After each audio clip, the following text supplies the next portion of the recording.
నమస్తే రమగారు. నమస్తే జయ. రమగారు, మనల్ని తిట్టేవారిని వారు మనతోనే ఉంటారు. ఎలా హ్యాండిల్ చేయాలి? ఇప్పుడు ఫర్ ఎగ్జాంపుల్ ఇంట్లో వాళ్ళు, అమ్మ కావచ్చు, అత్తయ్య కావచ్చు, ఫ్యామిలీ మెంబర్స్, లేకుంటే స్నేహితులు, లేకుంటే ఆఫీస్‌లో వర్క్ చేసేటప్పుడు వారు మనతోనే ఉంటారు. వాళ్ళని మనం హ్యాండిల్ చేయాలి. చాలా కష్టం కదండీ! సందర్భాన్ని బట్టి సింపుల్‌గా మాట్లాడేసుకోవచ్చు కానీ కరెక్ట్ అండి. మామూలు మాటలు వేరు. నువ్వు అప్పుడు అలా చేసావు, ఇప్పుడు ఇలా చేసావు, నీకు బుద్ధి లేదు, నీకు జ్ఞానం లేదు, నువ్వు ఎందుకు పనికిరావు, ఇలా మాట్లాడతారు. ఇప్పుడు ఇది ఎలా అంటే మన వాళ్ళే అనుకుంటాం. మన అమ్మ, ఆవిడకి మన లోటుపాట్లు అన్నీ తెలుసు. మనం ఎక్కడెక్కడ రాంగ్ స్టెప్స్ వేసాం, ఎక్కడెక్కడ పప్పులో కాలేసాం, ఏవేవి చెడగొట్టేసాం, ఎంత సమయం వృధా చేసాం, డబ్బు ఎంత పాడు చేసాం మన అమ్మకి తెలుసు. అమ్మ తిట్లన్నీ దీవెనలే, అవన్నీ మన మంచికి. అమ్మ నాన్న ఓకే. అక్కడి నుంచి మన అత్తగారు కూడా ఇదే పొజిషన్లో ఉంటుంది. అవును. కాకపోతే మనం దాన్ని తీసుకోలేకపోతాం. అమ్మ తిడితే తీసుకున్నట్టు అత్తగారు తిడితే తీసుకోగలమా? క్యారెక్టర్స్ని బట్టి మారిపోతూ ఉంటుంది కదండి. జనరల్గా మారిపోతుంది. అక్కడి నుంచి సిచ్యువేషన్ని కొనసాగనివ్వకుండా తిట్టేవాళ్ళు కొంతమంది ఉంటారు. మీ అమ్మ మీ నాన్న దాకా వెళ్తారు. అవును. వీళ్ళతోటి ఎట్లా హ్యాండిల్ చేసేది ఒక పెద్ద టఫ్ టాస్క్. భర్తలు తిట్టేవాళ్ళు ఏం మాట్లాడినా ముందు లకార మకార ప్రయోగాలు, తిట్టడం, బూతులాడేయటం, ఏదో ఒకటి అనేయటం, ప్రతిదానికి నువ్వు ఇలా చేసావంటే నీ ఉద్దేశం అదనమాట అని తిట్టడం. ఇది ఇంకో టఫ్ టాస్క్. అవును. ఈ రెండూ కాకుండా మూడోది ఇంకోటి ఉంది. ఎక్కడికో వెళ్ళాం, ఏదో పని చేయబోయాం, అక్కడున్న వాళ్ళు తిట్టడం మొదలు పెడతారు. చిన్న చిన్న విషయాల్లో జయ, బస్సులో తోపులాటల దగ్గర నుంచి వాకి ఏదైనా అడ్రస్ అడగబోతే కూడా తిడతారు కొంతమంది. వాళ్ళ లోపల అసహనాన్ని దాచుకోరు. అసలు వాళ్ళకి ఎందుకు అసహనం ఉందో వాళ్ళకు కూడా అర్థం కాదు, తెలీదు, వాళ్ళకి అర్థం కాదు. ఇప్పుడు మన క్లోజ్ సర్కిల్స్లో అనుకో, కొంతమందిని మనం అవాయిడ్ చేయగలుగుతాం. అవును. కొంతమందిని అలవాటుగా వాళ్ళ తిట్లు స్వీకరించేస్తాం. కొంతమంది నుంచి పారిపోతాం అసలు వాళ్ళని చూడకుండా. కానీ ప్రతి చోట వస్తాయి తిట్లు. ఇప్పుడు ఏం చేయాలి, ఎలా హ్యాండిల్ చేయాలి? బౌద్ధ జాతక కథ ఒకటి చేయాలి. చిన్న కథ. ఒక బుద్ధిస్ట్ మాంకు భిక్షకెళ్ళాడు. ఆ ఇంట్లో ఆవిడ పొద్దునే మొగుడుతో ఏదో తగాదా పడింది, ఏదో గందరగోళమైంది. పని పాట లేదా, ఇళ్ళమ్మడి పడి తిరుగుతారు ఎప్పుడు, ఇప్పుడు ఎవడు పెడతాడు నీకు అని అరిచింది. ఈయన రెండోసారి అడగాలి, భవతి భిక్షాన్ దేహి అని. అడగగానే తేలిగ్గా కూర్చున్నావా, తేరగా ఉందా, పని లేవు పాట లేవు మీకు అన్నది. మూడోసారి కూడా అడిగాడు. మూడోసారి మళ్ళీ భవతి భిక్షాందేహి అన్నాడు. ఆవిడ రయ్యమని లేచి చేతిలో ఉన్న చాట బయటికి విసిరేసి, ఇట్లా చంపుకు తింటున్నారు, ఊరంతా బిచ్చగాళ్ళు తయారయ్యారు అని. ఇంకా ఆవిడ కొంచెం, నేను కాస్త మామూలు భాష చెప్తున్నా కదా, ఘాటైన పల్లెటూరి భాషలో 4-5 వాక్యాలు అన్నది. ఆయన నిశ్శబ్దంగా వెళ్ళిపోయాడు. ఈవిడ విసిరేసిన చాట తెచ్చుకుని మళ్ళీ బియ్యం అందులో పోసుకోపోయి ఏమనిపించింది, నేను తిట్టే కదా ఈయన, పెడితే పెట్టవులే పోవమ్మా, పెద్ద పెట్టావు కానీ, అలాంటివి ఏమి అనలేదేమిటి. పైగా మొదట తిట్టా, మళ్ళీ అడిగాడు, మళ్ళీ తిట్టా, మళ్ళీ అడిగాడు. మూడోసారి ఆయన రివర్స్లో అవ్వాలి, లేదా రుసరుసలాడాలి, ధూమధుమలాడాలి. ఎలా ప్రశాంతమైన మొహంతో వచ్చాడో అలాగే వెళ్ళిపోయాడు. ఏమిటి, ఏమైనా శాపం ఇస్తాడేమోనని డౌట్ వచ్చింది. ఓహో. ఆ చాట అక్కడ పెట్టి ఆయన వెనకాల పరిగెత్తుకుంటూ వెళ్ళింది. ఆయన అప్పటికే మూడో ఇంట్లోకి వెళ్ళిపోయాడు. ఈవిడికి ఈ జ్ఞానోదయం అయ్యి ఈ ఊహొచ్చి వెళ్ళేసరికి వీళ్ళు ఇల్లు అయింది, పక్క ఇల్లు అయింది, ఆ పక్క ఇంటికి వెళ్ళాడు. వెనకాలది భిక్షు ఆగని పరిగెత్తింది. ఆగాడు. ఏమ్మా ఏమిటమ్మా అన్నాడు. నేను నిన్ను తిట్టే కదా, నీ కోపం రాలేదా, మరి నువ్వేం అనలేదు ఎందుకు అని అడిగింది. నేను తీసుకోలేదమ్మా అన్నాడు. తీసుకోపోవటం ఏంటి, తిట్టే కదా, చెవులు లేవు నీకు, ఉన్నాయిగా చెవులు. అవునమ్మా నేను తీసుకోలేదు అన్నాడు. ఎందుకు తీసుకోలేదు నువ్వు, నేను తిట్టినప్పుడు నువ్వు తీసుకోవాలి, నువ్వెందుకు తీసుకోవాలి. అమ్మ నువ్వు భిక్ష నా పళ్ళెంలో పెట్టావు, అది నా పాత్రలో పడింది, పుచ్చుకుంటా, నేను భిక్ష కోసమే వచ్చా, నువ్వు తిట్టావు, నా చెవిలోకి వెళ్ళి బయటికి వెళ్ళిపోయింది, నేను అది ఉంచుకోవాలా, నేను తీసుకోలేదు దాన్ని అన్నాడు. ఎందుకు తీసుకోవో ఎలా తీసుకోవో చెప్పు నువ్వు నాకు. నేను నీకు ఒక ఆవుని ఇచ్చాను అనుకో, అది ఎవరిది అన్నాడు. నాకు ఇచ్చావు కాబట్టి నాదే అని. నేను నీకు ఒక ఆవుని ఇస్తానన్నా, నువ్వు తీసుకోలేదు, అప్పుడు అది ఎవరిది? నీదే. నువ్వు తిట్టావు, నేను తీసుకోవాలా. ఆ తిట్లు ఎవరివి అన్నాడు. నావే అంది వెంటనే.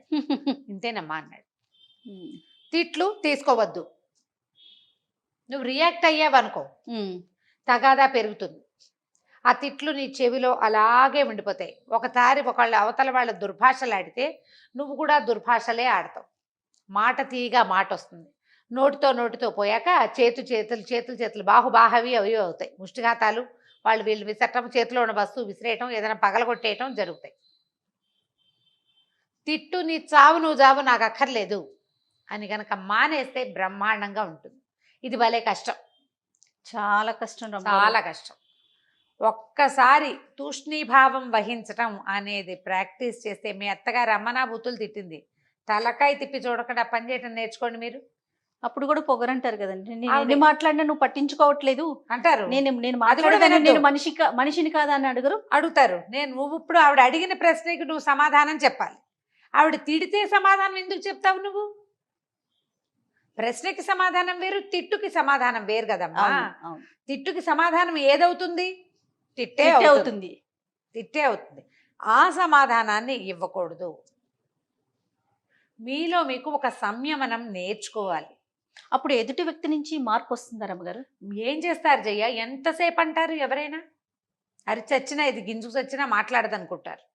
ఎక్కడైనా కూడా, అత్తగారనే కాదు, కాడైనా సరే నీకు క్వశ్చన్కి తప్పకుండా ఆన్సర్ చెప్పాలి జయ. దుర్భాషలకి ఆన్సర్ చెప్పకూడదు. ఇది కష్టమే. ఒక్కసారి మనసు దిటవుగా చేసుకుంటే ఈజీ అయిపోతుంది. నేను అరిచి వచ్చాను, నువ్వు సమాధానం చెప్పట్లేదంటే నువ్వు అడుగు, చెప్తా. తిడితే ఎట్లా చెప్తాను? అది మనం అడగాల్సింది. నువ్వు ఏదైనా అడుగు, అదేం చేసావు, ఇదేం చేసావు, ఎక్కడ పెట్టావు, వెళ్ళావా వచ్చావా అని అడుగు, బాగుంది. దాన్ని అన్నిటికీ సమాధానం చెప్తా. నువ్వు నన్ను తిట్టి, మా అమ్మని తిట్టి, మా నాన్నని తిడుతుంటే నీకు సమాధానం ఎట్లా చెప్తా? తిట్లకి సమాధానం తిట్టే కదా.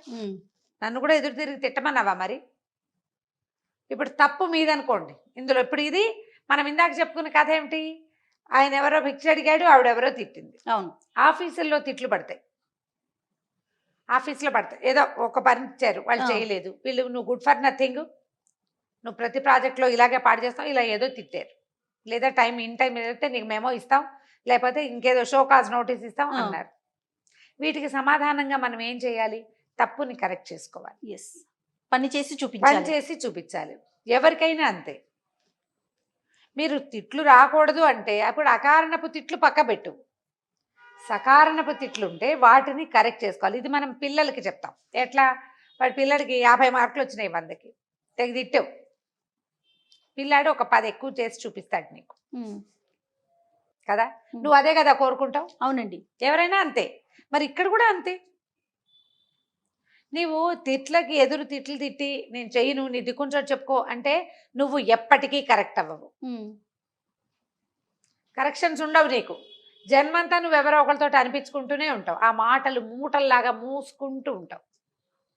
మాటలు మొయ్యద్దు, ఆ మూటలు మోసుకోకండి. అనవసరమైన తిట్లు తీసుకోకండి. ఇది ఎప్పుడు అవుతుందంటే జయ, ఎప్పుడు మనని మనం కరెక్షన్ చేసుకుంటూ ఉండాలి జయ జీవితంలో. ఇవాళ కూరలో ఉప్పు తక్కువైంది, రేపు కొంచెం మరి కాస్త ఎక్కువ వేయాలి. ఇవాళ తిట్లు తిన్నాం, వంట సరిగా రాలేదు, కొంచెం ఒళ్ళు దగ్గర పెట్టుకుని వండుకోవాలి. మనం చేస్తాం కదా, మనమైనా తినాల్సిందే కదా. మొగుడు అన్నాడు కాబట్టి, ఆయన ఏదో అన్నాడు, అత్తగారు ఏదో తిట్టింది కాబట్టి ఎలాగోలా చేసి పారేయం. ఇవాళ బాగా చేయాలనుకుంటామా? ఖచ్చితంగా అండి. అప్పుడు కరెక్షన్ ఎవరికి కుదిరినట్టు? మనకి వ్యక్తికి కరెక్షన్ వచ్చింది. తిట్లు నీకు ప్లస్ అయ్యాయి కదా, అలాంటివి తీసుకో. దాంతో నువ్వు కరెక్ట్ ఎక్కడ సరవ్వాలో అక్కడ సరవ్వు. అకారణంగా తిట్టేవాళ్ళు లేదా పాత విషయాలు ఎత్తి తిట్టిపోసేవాళ్ళు, వాళ్ళని వదిలిపెట్టేసేయండి. ఎంత వదిలేస్తే అంత హాయిగా ఉంటారు. ఇది వాళ్ళ హాయి కాదు, మనకి హాయి. దీన్ని మోయద్దు. ఇది ప్రాక్టీస్ భలే కష్టం. ఈ చెప్పినంత ఈజీ మాత్రం సచ్చినా కాదు. అవునండి, భలే కష్టం. బట్ ఈ కరెక్షన్ని నేర్చుకుంటే ఇవాళ రేపు మనకి సమాజం చాలా చిన్నది, ప్రపంచం చాలా పెద్దది. మనం ఎందరినో డీల్ చేయాల్సి వస్తాం. ప్రతి చోట రియాక్ట్ అయ్యి అసహనం తెచ్చుకుంటే మనకు వచ్చేదేమిటి? మనకున్న సమస్యలతో పాటు బీపీ కూడా ప్లస్ అవుతుంది. అవును కదా. పైగా ఏమవుతుందంటే నువ్వు తిట్లకి సమాధానం తిట్లే చేస్తే ఎప్పటికీ కరెక్ట్ అవ్వవు నువ్వు. మనం కరెక్ట్ అవ్వము, ఆ ఇష్యూ సద్దుమణగదు. సద్దుమణగదు, అది ఆగదు ఇంకా. నువ్వు ఎప్పటికీ కరెక్ట్ కాలేవు. కాబట్టి కరెక్షన్కి ప్రాధాన్యత ఇవ్వండి, తిట్లని అనవసరంగా తీసుకోకండి. తప్పకుండా చాలా మంచి విషయం చెప్పారు అమ్మగారు. నమస్తే జయ.